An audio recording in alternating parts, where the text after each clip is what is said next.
Hello' guys, কি খবৰ সকলোৱে? মোৰ অন্য এদিন ভিডিঅ'ত আপোনাক সকলোকে স্বাগতম জনাইছোঁ। আজি বনাবলৈ লৈছোঁ মাংস। তাৰ কাৰণে দেখিছেনে, আলু পিঁয়াজ এনেকৈ নহৰু পেষ্ট বনাই লোৱা হৈছে।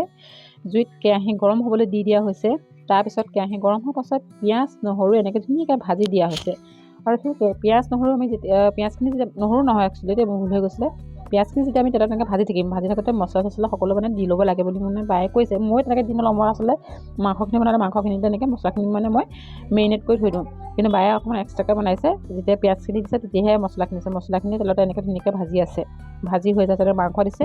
কিন্তু এতিয়া অলপ পিঁয়াজ আৰু আলু মানে এনেকৈ এক্সট্ৰাকৈ থৈ দিছিলে, মানে পাছত দিম বুলি। মানে কেলৈ পিঁয়াজ আৰু মানে আলুটো বোলে লগতে দিলে আলুটো বেছি ভাজি যায় যে, সেইটো কাৰণে ভাল নালাগে, সেইকাৰণে পিছত দি বুলি থৈ দিছে। এতিয়া দেখিছে পিঁয়াজখিনি দিছে, লগতে পিছত আলুখিনি দি দিয়া হ'ব।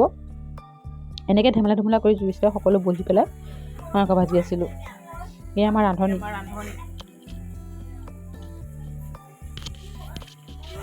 এয়া আমাৰ তামোলতি বাই অকল তামোলে খায়।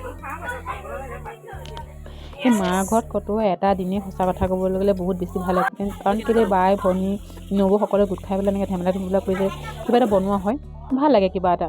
আৰু এটা কথা, মাংসত এনেকৈ জালুকৰ গুড়িটো দিলে ফ্লেভাৰটো বৰ ধুনীয়া হয়, খাবলৈও বহুত টেষ্টি হয়। আমাৰ দেখিছে মাংস কালাৰটো বহুত টেষ্টি হৈছে। এনেকৈয়ে আচলতে আমি বনাই পেলাই মাংসখিনি খালোঁ। মাংসখিনি খাবলৈ বহুত বেছি টেষ্টি হৈছিলে আৰু বিশেষকৈ হাঁহি ফূৰ্তিৰ মাজেৰে খোৱা হ'ল যে আৰু বেছি ভাল লাগিলে।